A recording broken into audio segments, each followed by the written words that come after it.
Just look at that, entirely made out of brick. So actually the aqueduct continues on this side. All right, so if we come down here, we can see the Aqua Claudia again.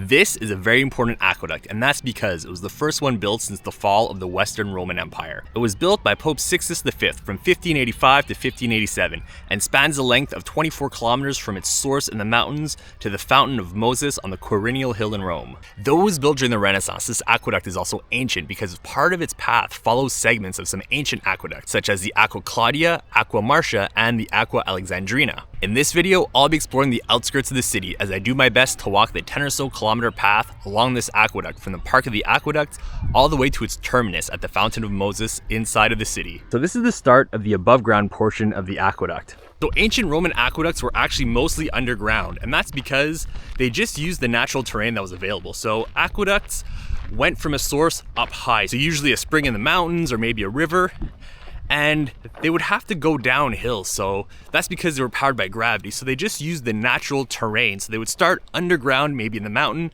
and just tunnel through the mountain to have that kind of slope as much as they could.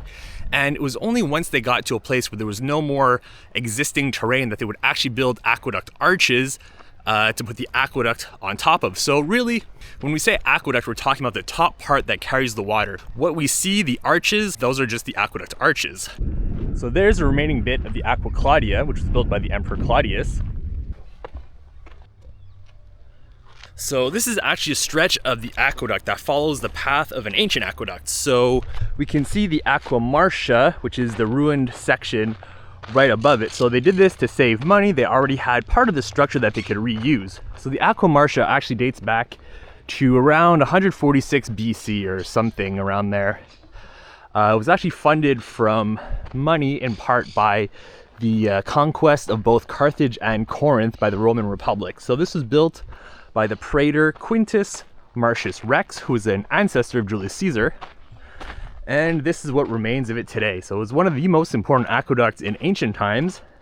I think it's the one that had the largest volume of water coming to the city. So yeah, we can see some of the arches right here, and we can also see part of the conduit.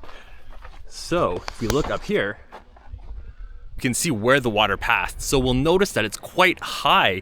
So people could actually walk through these passageways, and that's because they had to clean them, they had to maintain them. So stuff would get gunked up, there would be calcification and other debris, and they'd have to clean them every once in a while. So actually fountains in ancient Rome would often be connected to at least two sources, so that when they needed to maintain and shut down one aqueduct, they could still give water to the other fountain or bath or whatever from another source. So they had a built-in redundancy, so that's pretty neat that they had that. I found this right here. So there's some water coming out of here, and I don't know if it's coming from the aqueduct itself or just from another water source. So here's another place where we can see where the water would have passed. We actually have a better view here, and you can see it's a few feet high. It's not quite, maybe 4 or 5 feet high, but not more than that. So it would have been a pretty tight fit in there. So this is a pretty neat park. It's the Park of the Aqueducts, and yeah, it has aqueducts in it. So you've got the Aqua Felix, the Aqua Marcia, and there's also the Aqua Claudia. So the Aqua Claudia is kind of cool because it's actually two aqueducts in one. And it's actually directly under the flight path of Ciampino Airport, which is the smaller of the two airports that serves Rome. So yeah, so there's also the Aqua Claudia, which is pretty cool because it's actually two aqueducts in one. So there's the Aqua Claudia, that's the older structure, so that's the lower part of the aqueduct, and on top of that is the Aqua Anio Novus. So they used the old structure, the existing structure that was still in use, to pass water from another source. So both the Aqua Claudia and the Aqua Anio Novus follow the same path from here on till Rome, but they have different sources.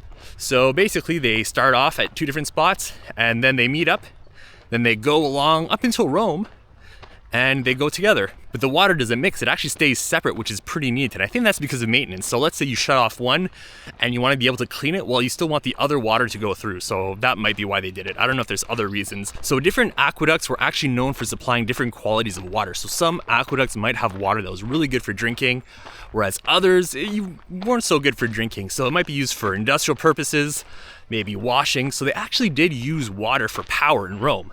So I don't know if these aqueducts were used, but I do know that on the Janiculum, which is a hill on the far side of the Tiber in Trastevere, there were water mills. So they would mill their grain there with water power from aqueducts. And we know this because of Procopius. So when the Goths were besieging the city, they broke the aqueducts, and then the Romans couldn't mill their grain anymore. So what the Romans had to do is they had to put water wheels in the Tiber to power those mills. And when the Goths found out that the Romans were doing this, they threw logs down the river and other things to break the water wheels. So what the Romans did was they figured out ways to stop the logs and stuff from coming down. I don't remember if they put grating or if they had some sort of hooks or something.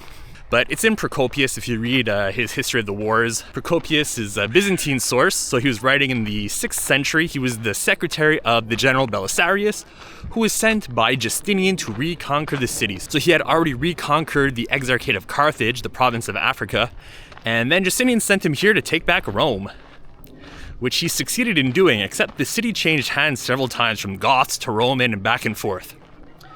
And the city was more and more devastated each time, the aqueducts included. So it was kind of a bad thing for the city to be reconquered, you know? Even though the Romans were back, well, the city was getting damaged each time. So here we see the start of some arches. So the aqueduct is actually, it looks like the aqueduct's getting higher, but it's actually the ground that's getting lower. Because aqueducts, they never get higher, they only go downwards. So these bottom parts here, they look like Roman brick. So I'm gonna bet that this bottom part is Roman. And then probably as we move up, this is probably later on from the Renaissance. So these flat bricks, these are very ancient looking. So when you look at all these old ancient Roman structures built out of bricks, they're made out of these flat looking bricks. Sometimes you'll see more squarish looking bricks too, but these flat bricks are very telling of ancient Roman structures. So they would just kind of use whatever they had on hand to build. So if you look up there, you'll see there's some, looks like some pottery shards, maybe from like pottery or ceramic roof tiles. You'll see parts of bricks mixed in with stone, and then I guess there's some concrete or cement up there as well. I mean, even if you look down here, I mean, there's just this big stone in the middle with like different shaped stones all around. So if you look at this arch, it's more regular because I guess arches need to be quite solid. Because they're holding the weight of everything above them. But once you get into these areas in between the arches, it's a lot more haphazardly built. So they kind of just use whatever they had on hand. So there might have been ruins nearby that would have just taken those materials and built the aqueduct with them. And then sometimes you see some random structures adjacent to the aqueduct. This was outside the city, so people would build their tombs outside of the city because you couldn't have dead bodies inside of the city because that wasn't hygienic. That would spread disease, and you don't want disease to spread in your city. So that's why when you leave the city, along roads too, because you wanted people to see your grand tomb, you know? What's the use of a grand tomb if nobody sees it?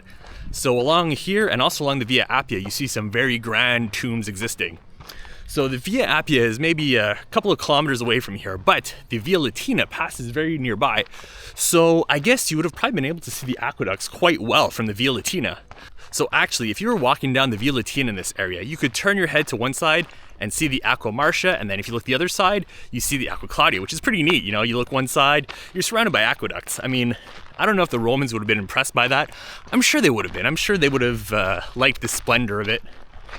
But that's just me speculating, you know? I don't know if it would have ever gotten old for them. Maybe it would have, but I mean, it would have been, I think, you know, it would have been quite a spectacle walking into the city at that time, you know? You see all the tombs around here, you see the aqueducts on either side. There's some kind of fantastical drawings, I think by Piranesi or someone, that shows the Appian Way. And the Appian Way had the most elaborate, the greatest tombs on it, because I think it was Rome's most famous and most important road, even though it wasn't the oldest. The Via Latina is older. And you would have pyramids, you would have all kinds of things. So there's only one pyramid that's still left in the city, the pyramid of Cestius, but there would have been a bunch of pyramids, a lot of circular tombs. There's the tomb of Cecilia Metella that still exists on the Appian Way. There would have been a lot like that. There would have been columbarian tombs, which are these column tombs. It would have been pretty cool. So here we see an area where the arches have been filled in, and you can see it's kind of haphazard. It's just kind of different materials used everywhere. So I don't know why they filled in the walls. Maybe it was because people lived here. I know there was a shanty town here for a long time, up until I think the 20th century. So maybe those are walls of people's houses. You know, all these buildings, they just went through different uses over the centuries, you know? They were forgotten, they were modified, they were lost again, they were found again. People didn't know what they were used for. They would give them names that weren't necessarily reflective of what they actually were, you know? They called this area and the down to the Appian Way Roma Vecchia, because that's where so many of the ruins were. And you would just walk through that area back then and you think that this was what old Rome looked like. But it wasn't even in the city of Rome, it was just the outskirts. So basically they were on the outskirts in the countryside basically of Rome, and they were calling it the Old City. So these are some of the structures that I was talking about. So around here you have these probably tombs that were built. So if we go out here, we can actually see a couple more just built around here. Actually, I don't know what this was. It might not have been a tomb. Not everything out here was a tomb. And then you have some more structures out there. But yeah, this is definitely ancient. So you can see some of the flat bricks, but then you can also see some of the bricks in kind of this crisscross pattern here. So they're placed rotated like a diamond, and that's a pattern that we often see. So this is some sort of ancient structure. Might be a tomb, might be something else. So we're approaching a place with a good view of the Aqua Claudia. So here we've got parts of the Aqua Claudia. So the Aqua Claudia runs along here. Most of the aqueduct is destroyed in this area, but if we go more that way, then we can see some very intact segments of the aqueduct. So actually, we're going to be able to see parts of the actual aqueduct, so the canal parts on top. So actually, while we're here, let's go on a bit of a detour. Let's go have a closer look at the Aqua Claudia. So we should be able to see some of the canals inside. So we'll see where the Aqua Claudia went and where the Aqua Anio Novus went. And it's also by some train tracks. So the train tracks actually go on either side of the aqueduct, which is kind of neat. So if you're riding the train, you can get a pretty good view of the aqueducts. So this is my 4th time in Rome and my 3rd time in Aqueduct Park. Ever since my 2nd visit to Rome, when I discovered this place, I always come here. So in Rome, there's a few places that I go every time. So I don't go to the Colosseum every time. I don't go, you know, to the big museums every time. I mean, because they're crowded, and you know, once you've seen them, that's cool. But this place I always go to, because where else are you gonna see so many aqueducts, all these grand structures so close together? I don't know where you can see that. I mean, I've been to the Pont du Gard in France, and that's impressive, but that's just one small area. Just, you know, you see the bridge and that's about it. But you come here, you can just walk, and then you look right, you look left, you see aqueducts and other structures too. It's pretty amazing. All right, so you can see the structure here. There's these big stones, there's some foundation down there, and this is 30 meters high. But this isn't the biggest aqueduct. That honor goes to the Pont du Gard in France. So that's right outside of Nîmes, and that thing is just massive. It's a bridge over the river Gardon, and it's the only 3-tiered aqueduct from the ancient Roman period. So the lower tier of that aqueduct is a bridge, but then the upper parts of the aqueduct. So the upper part is where the water actually flows, and that is just a really cool aqueduct to visit. It's a bit in the middle of nowhere. You gotta take a bus there, or you can drive, but definitely worth it if you go. You can also kayak under it, which seems pretty neat. So you can see there are some repairs done here maybe. There's some different material. And if you look more on the left over here, I'll walk around, we can probably see where some bricks were added to reinforce the arch. So there's where bricks were added for reinforcement. There's another structure, probably a tomb. So if we look up here, we can see the passageway where the water would flow. So the bottom one that's complete is the Aqua Claudia, and the upper part that's exposed to the sky is the Aqua Anio Novus. So those were the 2 aqueducts that the structure of the Aqua Claudia supported. All right, so now we're coming back to the Aqua Felix. I've been calling it the Aqua Felix, but really in Italian it's the Aqua Felice. The Aqua Felix is the Latin name, I think. I've seen both written. I see Aqua Felice a bit more often, but Aqua Felix sounds better, and I just prefer saying Aqua Felix. Okay, so now we're leaving the Park of the Aqueducts, and we're gonna be heading over to the Fiscal Tower, which is a medieval tower that was built where the Aqua Marcia and the Aqua Claudia intersected. So we gotta go down this kind of sketchy looking area, but it's not that bad. Wouldn't come here at night, but see people hiking and biking, so it's fine. All right, so if we come down here, we can see the Aqua Claudia again. So we've got a larger segment, again, some repairs there with what looks like bricks. Those kind of look like ancient bricks. Actually, I took a wrong turn, so we're gonna come back this way. So yeah, we have to be heading this way on the other side of the aqueduct to get to the Fiscal Tower. Now, this is my second time going to the Fiscal Tower. The first time I thought I was gonna get murdered because it's just like so secluded. It looks like there's junkyards or something around here, random fields next to train tracks. But this is the way, and there's actually signs here and there saying that this is the Fiscal Tower. And actually we can see the Fiscal Tower right over there. But we'll get a closer look in just a bit. So don't worry if it looks sketchy, that's all right. You're going on the right path. Just know that not everything in Italy is super, I guess, well manicured. You know, you might have, you have structures that are just out rotting because there's so many of them and they've been that way for hundreds or thousands of years. Like, this is technically an archaeological park, but it's in between train tracks and fields. So we're gonna make a turn down here and we're getting pretty close. So there's a sign right here, and if you see the sign, you're gonna wanna go straight. You're not gonna want to go to the right, like the arrow's pointing. That's to the park of the Fiscal Tower. If you wanna go to the actual Fiscal Tower, you go left where it's pointing upwards. So the sign's worn out. You just wanna go to the left side, which is right down here, and that's gonna bring you to the Fiscal Tower. So there's some farmland on the side. They're growing olives, it looks like. And believe it or not, there are cactuses in Rome.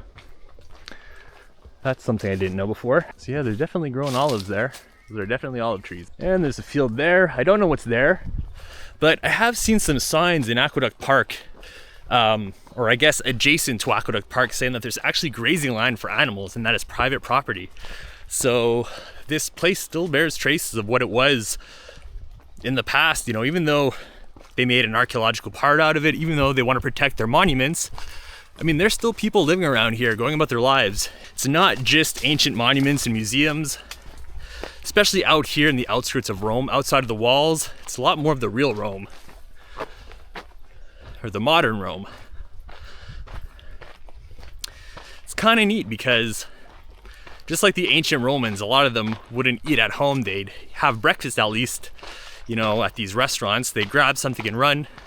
A lot of modern Romans do that too. They go to the cafes, they grab a croissant or cornetto like they call it, and they have a coffee. And when I say coffee, well, I'm talking about espresso, because when you order a coffee, you get an espresso or a cappuccino sometimes. But espresso is coffee. So if you come here ordering a coffee expecting a big cup of liquid, you're gonna be mistaken. You're gonna be disappointed. You're gonna get a little tiny espresso cup. And that's what I love about this place, because espresso is good. And you don't even have to try to get good espresso. You just go somewhere and it's good. In North America, people don't know how to make espresso. There's a few places, but most places don't know how to make espresso. I think it's the beans partially. They're all about these sour beans, but here they know how to find good beans. All right, enough about beans. Here's the Fiscal Tower. So they built this here in medieval times because if you build something at the intersection of two aqueducts, so of the Aqua Marcia and the Aqua Claudia, well, you don't need to build a base. Your base is already there. So you just need to build the balance of your tower. So if we go through here, we can get a better view.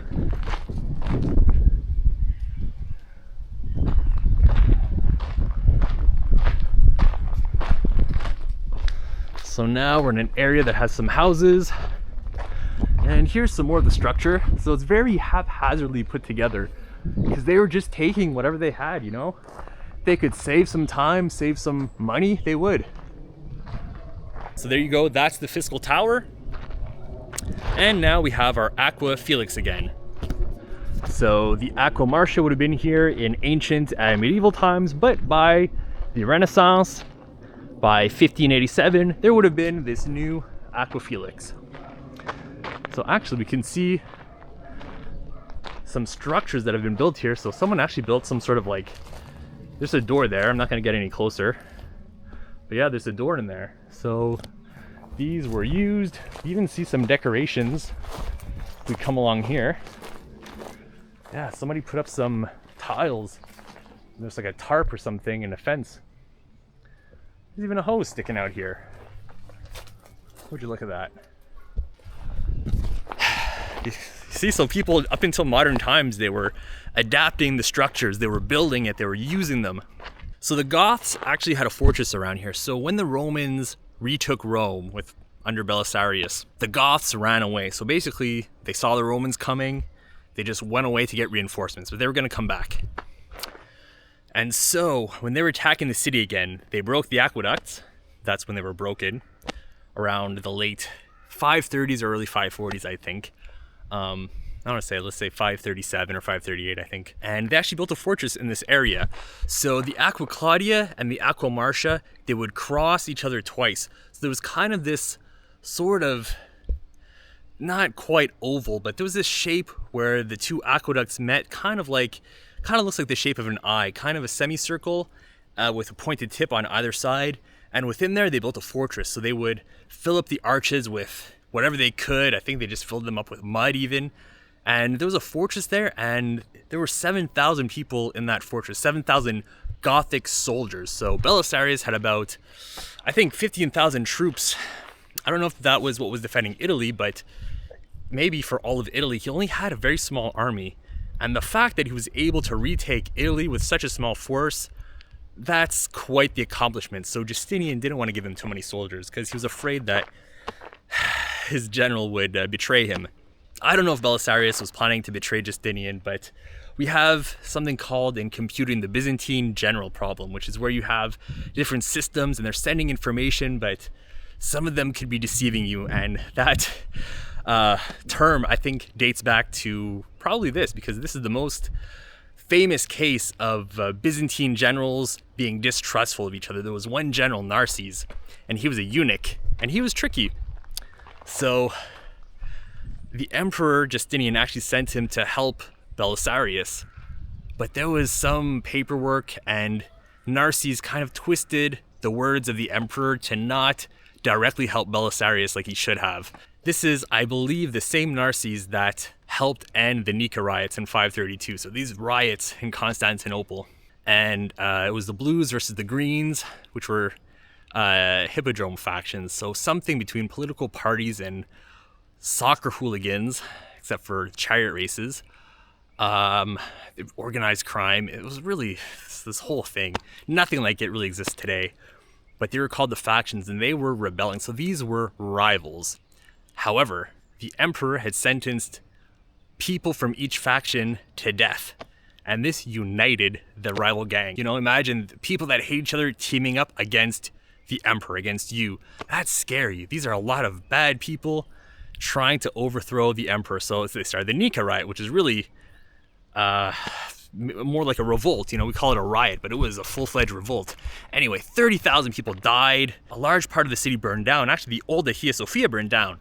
And that's why Justinian had to build a new structure, because the old one burned down. If you can see the Hagia Sophia, definitely check it out.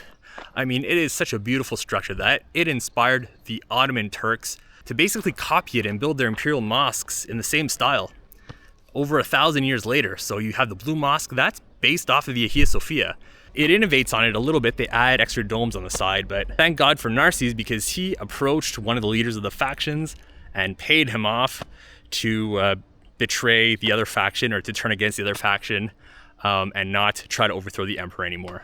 But yeah, Nika riots, 30,000 people died, parts of the city burned down. It's crazy. It's one of the all-time wildest events in history. So here's the actual park. It's kind of weird that the park's here, but the tower's over there. So we'll keep walking this way as we follow the Aqueducts all the way to the Porta Maggiore. So the Porta Maggiore is kind of interesting. It's now a gate to the city of Rome inside of the Aurelian walls. So it wasn't always part of the Aurelian walls. So when this was built, it was just an aqueduct, and there were 2 roads going under the aqueduct. So Claudius decided to build a nice gate just for aesthetics, just to look good, and it's pretty cool, and we're gonna see it. So when they built the Aurelian walls in the 270s, they were trying to use any existing structures that they could. So they used parts of the aqueduct and just incorporated that into the wall, kind of the same way that the Goths did with the segments of the Aqua Marcia and the Aqua Claudia that we just passed. So here we have some structure, which might be the Aqua Claudia, though it's hard to say. I think the Aqua Claudia is the only other aqueduct around here. Yeah, so that definitely looks like the Aqua Claudia, and that would make sense. So that means that this whole region here between these aqueducts would have been a fortress during the siege of Rome in the late 530s, early 540s, I think. So this would have been a fortress, this would have been a castle basically, with 7,000 soldiers inside, which is kind of wild. There's actually a map right here. So we have the Aqua Claudio, the Aqua Felix, and the Fiscal Tower here. So that would make sense. And what's this? We've got some kind of interesting graffiti here. Don't know what that's supposed to be. And it looks like someone is growing grapes over here. All right, so this is a sign that says that there's a fountain right here dating back to the 18th century. It's right here. It's in the Aqua Felix. This is one of the fountains, the fountain of one of the popes, Benedict, I want to say 16. Let's go back to the sign and see what it says. Yeah, so it's the fountain of Benedict 14. And yeah, it dates back to the 18th century. It's in the Aqua Felix. It's built in 1745. It's commissioned by Giovanni Costanzo Caricolo. And yeah, there's just that little bit left, and there's no water flowing there anymore. Okay, so over here back to the Aqua Claudia. So we've got a part that's really full of different materials. So you've got the big stones, you've got that whole brick area. That part's really built out of brick. So I wonder what happened here. But in any case, they fixed it. Just like any piece of infrastructure, you got to maintain it through the centuries. Even though Roman brick is very durable. So durable actually that it didn't really depreciate. So a structure built out of certain kinds of stone, over time it would lose value, you know, because the stone would degrade. But brick structures, there wasn't a formula for this, at least according to Vitruvius in De Architectura. So yeah, that's one of my favorite stone and brick facts. I don't know if it was all stone structures. I don't think it was all stone structures. It was a certain kind of stone structure. But brick was very durable, and Vitruvius argued very passionately, I think, in his book, that just because somebody built something out of brick didn't mean that he couldn't afford stone, but that brick was a better alternative, even if it didn't look as good. So stone was for looks, bricks were for eternity, or at least a very long time. Okay, so here we see some archways that are still filled in. So filled in kind of haphazardly over the ages. There are a ton of little flies around here. I don't know if you can see them, but this place used to be, Rome was a malarial swamp. People got malaria all the time, bad air. That's what they called it. They didn't know it was mosquitoes, I don't think. They just thought it was the air. But they knew that it was because of swamps. So you're always hearing the Romans, they drained this marsh, they drained this lake. That's because, well, first of all, you don't want to live in swampland, and second of all, malaria. So yeah, the Romans were always draining lakes and marshes as best they could. Actually, Claudius, the emperor, is known for one such event. He tried to drain a lake, but he failed spectacularly. And I think it was only drained in modern times. So thankfully, we no longer have malarial swamps around here anymore. Or if we do, at least there's less of them. So speaking of swamps, there's one very important Roman city that's built in a swamp, and that was Ravenna. Ravenna was the last capital of the Western Roman Empire. And they built it in this sad swamp because that made it hard to attack. It was also where it was because that's where there was a fleet, and you could supply the city by sea, and you could escape if you had to. There's flies everywhere. So swamps are pretty important, you know, in Roman history. And there's even the city of Paestum, not far from Naples. So that was, the ruins there are preserved because the drainage system failed after the fall of the empire, and you couldn't live there anymore. Malaria, swampland, and that helped preserve the ruins. So we have the swamps to thank for the well-preserved temples that we have there, the mosquitoes, the malaria. Parasites helped preserve ancient temples. Anyways, so here's a Nazzoni. So in Rome, if you see these, you can drink from them. So this is safe to drink water. And I will fill my water bottle up here. And if you don't have a bottle, you can still drink from here. So you can actually plug this hole and you can turn it into a water fountain. So yeah, that's how you stay hydrated in Rome. You find a Nazzoni. I guess Nazzone is the singular, Nazzoni would be the plural. But yeah, Nazzoni, you see them all over Rome. All right, so now we head through this little gap in the fence. So now we're out of any park, we're into the public streets. So this is a little neighborhood. There's some animals around here. Yeah, cave canem, they say. Beware of dog. And here in Rome, the cars, they park on the sidewalk, they park wherever they want. But that's okay. You don't have to get angry about it. You can just walk around them. You can walk in the street. The notion of space that's reserved for one thing or another is very fluid here. You know, you walk on the sidewalk, but you know, you can walk on the street too if there's a car. You should park cars on the street, but sometimes you park them on the sidewalk. Sometimes you see cars double parked all down the street. And you know, I guess it's fine. I guess they're okay with it. They figure out how to deal with it. So another car parked here, and I'm just gonna squeeze by.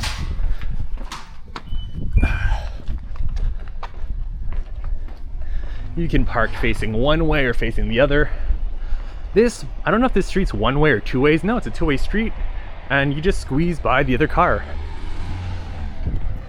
If there's a problem, they just find a solution, you know? No stress.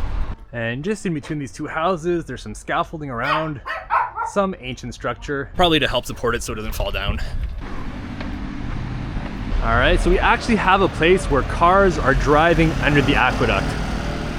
So this is the Vicolo del Aquedotto Felice, I guess the place where vehicles go under the aqueduct. There's some more, I guess, aqueducts here. This is probably remnants of the Aqua Claudia still. So both aqueducts still go along this area. And I mean, that makes sense because the Aqua Claudia goes all the way to Rome, just like the Aqua Marcia and the Aqua Felix. So let's see, where do I go from here? All right, so I'm gonna go this way onto the Via dell'Aquedotto Felice. So now we've crossed onto the other side of the aqueduct, and we can actually see it behind those buildings over there. And what's really cool is we're gonna come up to another gateway. So if you're just walking around here and you see this, it's kind of cool, you know? It's kind of unexpected to be walking and then you just see this gateway built out of aqueduct. So there's an inscription up there, and it's in Latin, but it basically says something along the lines of Pope Sixtus V. He brought water to the hills where there wasn't any, and he did this in 1585 in the first year of his pontificate. So the first year that he was Pope, he started this project immediately. So we're gonna walk through this archway right here. So here the aqueduct does a hard bend and 90-degree turn, and I don't know why it does that. I think it's because it's gonna follow the path of the Aqua Claudia. Yeah, that's gotta be it. So from here on, it's not following the Aqua Marcia anymore. It does this hard turn, and now it's following the structure of the Aqua Claudia. So I'm not actually gonna walk down this road because there's no sidewalk, and it goes along very far, but I will walk down a little bit, just enough so that we can see the structure of the Aqua Claudia. So if we look up there, we can see one of the passages of the Aqua Claudia, and now the aqueduct is following that structure instead of the Aqua Marcia. So the Aqua Felix is still lower down, but now you can see it's going along the same path as the Aqua Claudia. And the archways here have been filled in for both aqueducts. So I don't know why they did that. This is not yet the city walls. We're not yet within the Aurelian walls, I don't think. No, we definitely aren't, because the Porta Maggiore is where the Aurelian walls start. So we can see one of the canals of the Aqua Claudia up there. All right, so let's head over back to the other side. So here is another fountain right by the Aqua Felix. This is the Fontana Bella, and it dates back to the 18th century. And there is water currently flowing out of it. So I don't know if this is aqueduct water, but there is water here, which is kind of neat. Now, I don't know if you can see, but this area is infested with some sort of wasp or bees. They're all over the place. A bit of a shame that it's not better upkept. I mean, it's kind of out of the way. I kind of understand not a lot of tourists pass through here. It's just between, there's just some roads around. There's like not even sidewalks if you go down here. This is a very car-centric area, you know? You're not gonna have a lot of foot traffic around here. I mean, probably the amount of people that visit this fountain in one day, I mean, just nobody here, there's just me. So not a lot of people visit this, kind of understandable. And there's just so much in Rome that they can't upkeep everything as well as we'd all like. I mean, just a few years ago, I was in Rome and there was this ancient Egyptian obelisk, something like 3,000 years old or more, in a park full of a decrepit park, you know? There were bottles everywhere. Now they fixed up the park, thank God, it's actually fenced off. So that ancient monument is better protected. But there's so many obelisks even in Rome that, oh yeah, we forgot about this obelisk in a park. It's not one of the important ones. So that's too bad, but it's understandable. They're doing what they can to protect their monuments and they're doing a good job. If you go to places, if you go to some other places, some other countries, they don't always do a great job of protecting their monuments. So they do a very good job in Rome, especially considering that they have so many monuments to protect. So now what I'm doing is I'm walking down the Via Toscolana. I'm not gonna be following the aqueduct exactly, because what's gonna happen is that the aqueduct is gonna go on private property. It's gonna crisscross these sort of highways and railways, so I won't be able to follow it. So I'm gonna go this way and I'm gonna meet back up with it later on. So actually I forgot about something. I'm gonna double back a bit and we're actually gonna go see what's called the Forgotten Park. The Parco Dimenticato. Dimenticato means to forget, like dementia. So that's where I was gonna go into the park and now it's closed. So apparently the Forgotten Park is also the Forbidden Park. But I'm gonna see if there's not another way to get in. And the reason why I wanted to go to this park is because you can see part of the Aqua Claudia. So you can see the backside and the arches are all filled in. Anyways, I thought it would be a neat place to get a closer view of the aqueduct. But it doesn't look like you can get there. I'm still gonna go around here and see there's not another entrance. Yeah, it's all closed off, you can't get in there anymore. By the way, the sewers here say SPQR on them. The Senate and People of Rome, the ancient motto of the city. So there's a sign here that says Aquedotto Felice and Aquedotto Claudio this way. So Aqua Claudia and Aqua Felix down here on Via Toscolano. So I keep seeing signs that saying you can't fly drones around here, and I saw a sign saying that it was the Bank of Italy. I saw another sign just a while earlier saying it was military. So I guess that's why we can't walk by the aqueduct. It must be going through this area. And I think the aqueduct does go through the Banco d'Italia. I saw some images and I think they were taken from within the property of the Bank of Italy. So that's one of the reasons why we can't go there. So like I said, there's also the fact that there's train tracks and private property in that area. So just imagine in your backyard, yeah, there's an aqueduct. It's pretty wild. That's Rome for you. So if I turn down this street, which is Via Umbertide, we should be able to see the aqueduct again, but it's still on private property it seems. But let's go have a look anyway.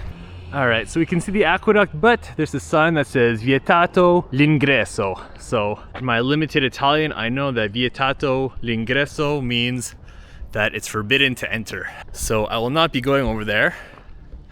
There's another way over here, it seems. But this is private. This seems private too. So let me zoom in a bit. So the aqueduct is passing by there, and it's the Aqua Felix that's running on top of the Aqua Claudia. Or rather, not on top, but sharing the same structure, because you wouldn't want to put it on top because, like I said, aqueducts, they only go down, they don't go up. So it's already starts off lower down than the Aqua Claudia. So you wouldn't want it to go back up. It's just riding on the structure. So it's about partway up, like we saw earlier on that other street. Why are there so many camper vans here? Is there camping here? You should probably save money on hotels by staying in a camper van. I mean, if you live around here, you could just drive, park, and see the city. Finally, we are in sight of the Aurelian Walls, or maybe an aqueduct, I'm not sure. Could be both. Anyway, I've been walking down for about half an hour since I last saw the aqueduct, and it's hot out here, so it feels good to see the Aurelian Walls finally, or whatever that is. Oh, the beautiful Aurelian Walls. So there's some columns along here. I think this was another structure that was incorporated into the walls. So this might have been a theater or amphitheater built by Elagabalus, but I'm not sure. So this is the Amphitheatrum Castrense, and it was built by Elagabalus. So you can see the round curve of the amphitheater, and it was incorporated into the walls back near the end of the crisis of the 3rd century when Aurelian was building this. So there you go. One good thing that Elagabalus did, even though it was by accident. All right, so now we're going through the walls. We're going through this gate. So this is not the Porta Maggiore, so we're actually gonna be going back out of the walls and then back into them.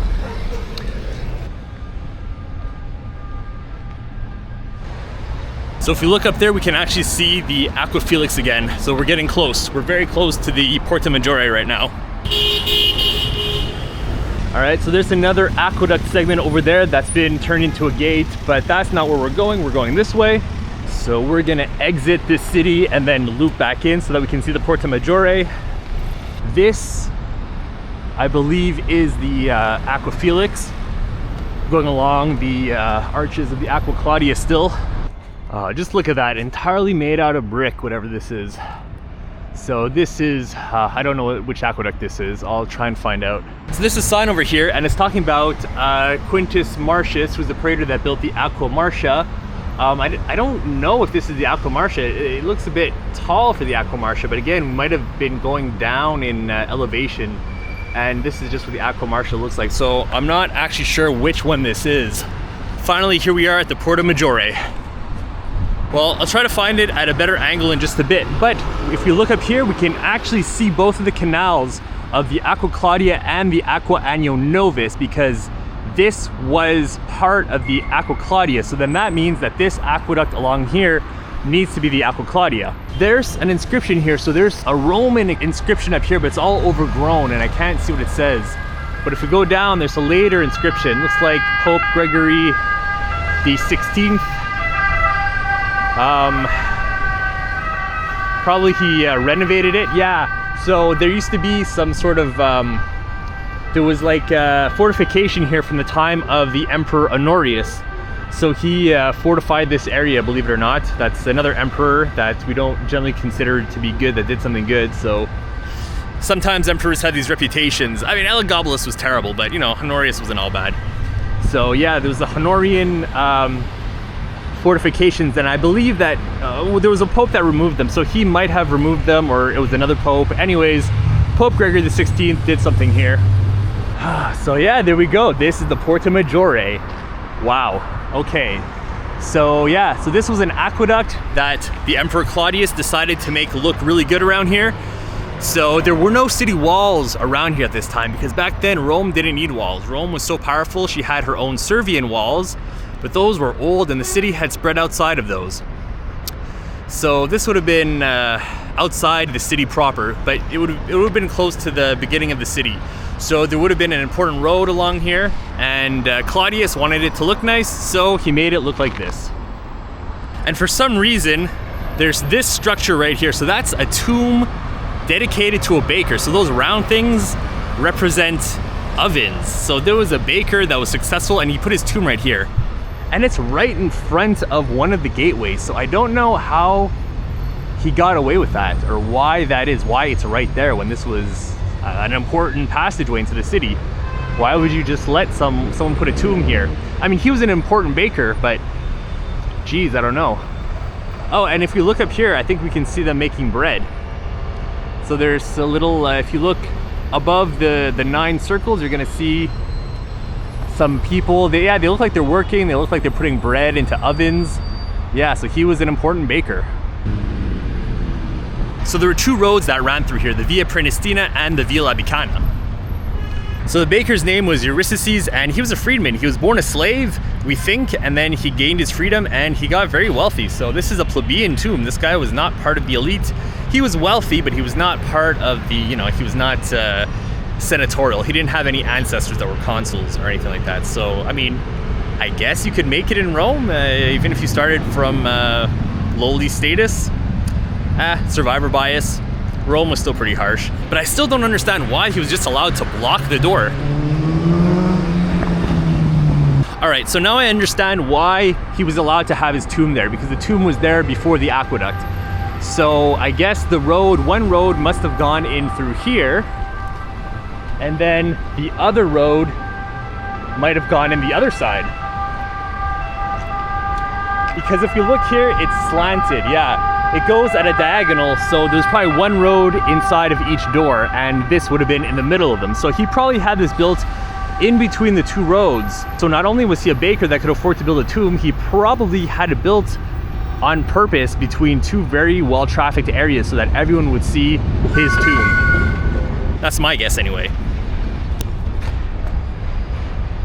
So here we have what looked like to be 2 aqueduct canals. Now, I don't know if these belong to the Aqua Felix or not. Up here we have those that belong to the Aqua Claudia. These belong to another aqueduct. So here's another view of the baker's tomb and of the gate. So actually the aqueduct continues on this side. So what we saw earlier was probably part of another aqueduct or some other structure. But it looks like we still have some aqueduct going this way, but it does seem to end over there. Now, it might end or it might just lower in altitude. I don't know. Let's go see if we can have a closer look. I don't know, it's hard to say. About a week after recording, I passed by on a train and got this shot of the Porta Maggiore. We can see the Aqua Felix end, but we don't see the canal. So it's possible that the water enters a pipe here and goes underground. It's even tram lines that pass through the gates. All right, so I'm almost at the Fountain of Moses. I'm not too far from the Termini train station, which is not one of the nicest parts of Rome. Actually, it might be the worst part of Rome that you're ever gonna see when you visit here. So actually, there's a temple around here that not a lot of people know about. I didn't know about it until recently. Actually, it might have been my last time I was in Rome. I was taking the train to the airport, and from the train tracks, I just saw this ancient temple. So it's actually called the Temple of Minerva Medica, and it's right ahead, and it's actually between the tram lines and the train tracks. So I should actually say that it's the so-called Temple of Minerva Medica, because it probably is not a Temple of Minerva Medica. It's actually probably an nymphaeum, which is dedicated to nymphs. So this probably dates back to the late 3rd or early 4th century.